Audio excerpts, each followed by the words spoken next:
Bonjour tout le monde, j'espère que vous allez bien. Pour ce numéro, je vous emmène au Maghreb, et précisément en Algérie. On va essayer de comprendre ensemble ce qu'est l'Algérie, son histoire, sa géographie, son économie, sa politique étrangère, etc.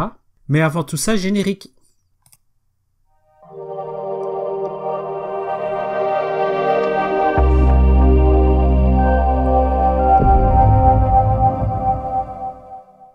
Commençons par l'histoire si vous voulez bien. On peut diviser l'histoire de l'Algérie en 4 grandes périodes. L'Algérie antique, l'Algérie musulmane, l'Algérie française et l'Algérie indépendante. Tout d'abord, l'Algérie antique. Les premiers habitants de l'Algérie et de tout le Maghreb sont les Berbères. Différentes tribus berbères coexistaient dans l'actuelle Algérie, comme les Gétus, les Garamantes, les Libyens, etc. Ils ont noué des relations avec les Phéniciens, originaires de l'actuel Liban, qui fondèrent plusieurs comptoirs commerciaux au Maghreb, ce qui donnera la brillante civilisation carthaginoise. Ils avaient également des relations avec l'Afrique subsaharienne, la Grèce antique, l'Égypte antique, tout le monde connu de l'époque. Les Berbères fondèrent plusieurs États indépendants, dont la Numidie. Numides et Carthaginois s'opposèrent à Rome, durant à peu près un siècle. C'est ce qu'on a appelé les guerres puniques. Suite à la mort du roi Massinissa, la Numidie se fragmenta en plusieurs royaumes et les Romains ont pu pénétrer en Afrique du Nord. L'agriculture se développa et plusieurs grandes villes furent construites. La nationalité romaine fut offerte aux Berbères. L'âge d'or de l'Empire romain ne durera pas. De graves crises économiques et politiques firent leur apparition. L'Afrique du Nord fut bien sûr impactée. Le Maghreb, comme tout l'Empire romain, se convertit au christianisme. L'Algérie donna de grandes figures du christianisme, notamment le très célèbre Saint-Augustin. Mais le donastisme fut très répandu. Il s'agit d'un schisme qui divisa l'Église en Afrique et était considéré comme hérétique par Rome. En 439, les Vandales débarquèrent en Afrique du Nord. Les Vandales sont un peuple d'Europe du Nord, originaire de l'actuelle Scandinavie, qui avait conquis la Gaule, la Galice, le sud de l'Espagne et enfin le Maghreb.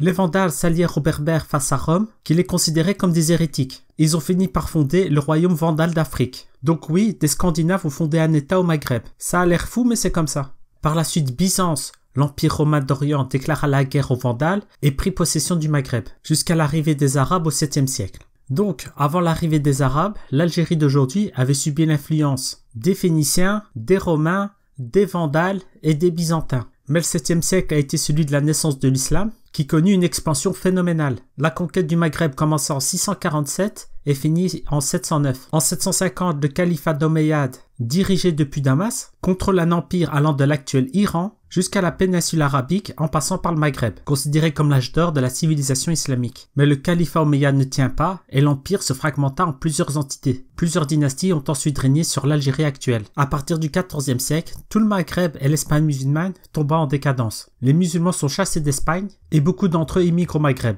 Entre 1350 et 1450, la peste noire et la sécheresse tuent la moitié de la population. Et c'est là qu'au XVIe siècle, une autre puissance musulmane venue de l'Est prit possession de l'Algérie. Il s'agit de l'Empire ottoman. Les fameux frères Barberousse, corsaires de l'Empire ottoman, prit possession de l'Algérie au nom du sultan Sélim Ier. La régence d'Alger, bien que soumise à l'Empire ottoman, fut assez autonome. En 1827, et une histoire d'argent, enveniment les relations algéro-françaises. La France refuse de payer le blé qu'elle a acheté à l'Algérie. Et le régent d'Alger, en colère, donne un coup d'éventail au consul français. Cette histoire, plus le bombardement d'un navire français, provoquèrent le casus belli qui déclencha la colonisation française de l'Algérie. Après une longue et douloureuse histoire, l'Algérie devient enfin indépendante en 1962. Le parti qui lutta pour l'indépendance nationale, le FLN, prit le pouvoir et instaura un régime de tendance socialiste à parti unique. Le multipartisme fut instauré en 1989, suite au succès électoral du fils, le Front islamique du salut, le pouvoir annula les élections législatives et le pays plongea dans une infâme guerre civile qui dura environ 10 ans.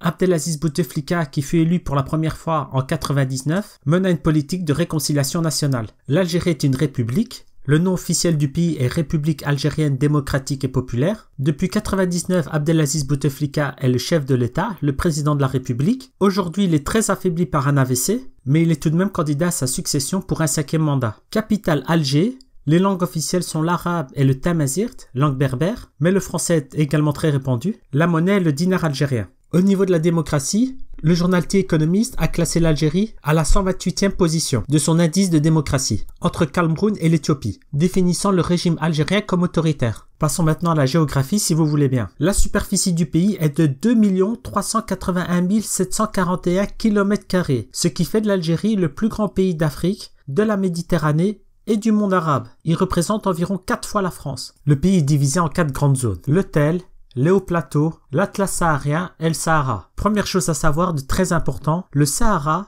algérien, au sud du pays représente 84% du territoire.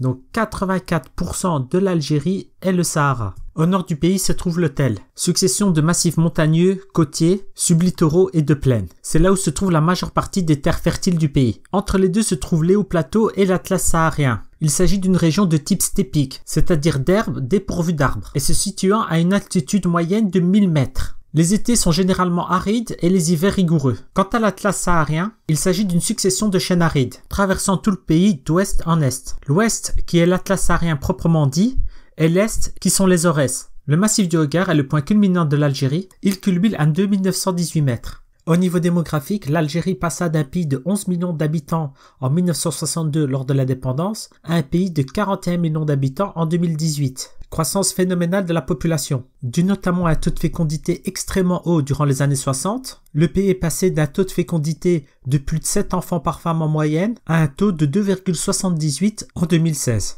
Ce qui veut dire que la population a cessé de croître de manière exponentielle. Le problème est qu'environ 90% des habitants vivent sur les côtes.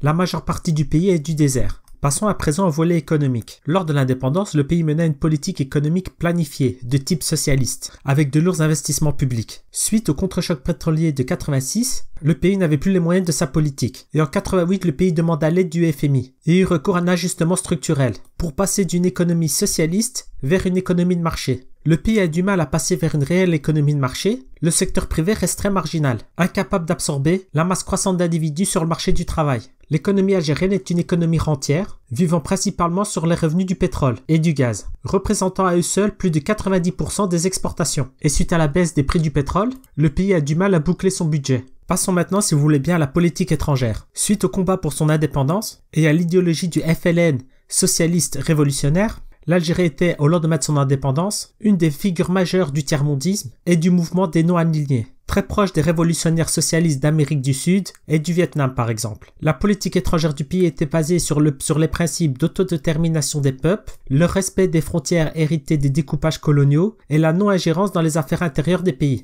c'est-à-dire la souveraineté nationale. Et c'est sur base de ces principes que l'Algérie défend l'indépendance du Sahara occidental, territoire aujourd'hui contrôlé par le Maroc, mais dont le Front Polisario, abrité et soutenu par l'Algérie, demande l'indépendance, ce qui envenime ses relations avec le Maroc. Aujourd'hui, avec la fin de la guerre froide et des mouvements révolutionnaires, le pays a perdu de son influence. Regardons à présent vers l'avenir. Quels sont les défis de l'Algérie? L'un des plus gros défis est la surpopulation au nord du pays, sur les côtes, qui provoque une énorme crise de logement. Il faudrait une grande politique de répartition territoriale. Le deuxième grand défi sont les défis économiques. La dépendance au pétrole.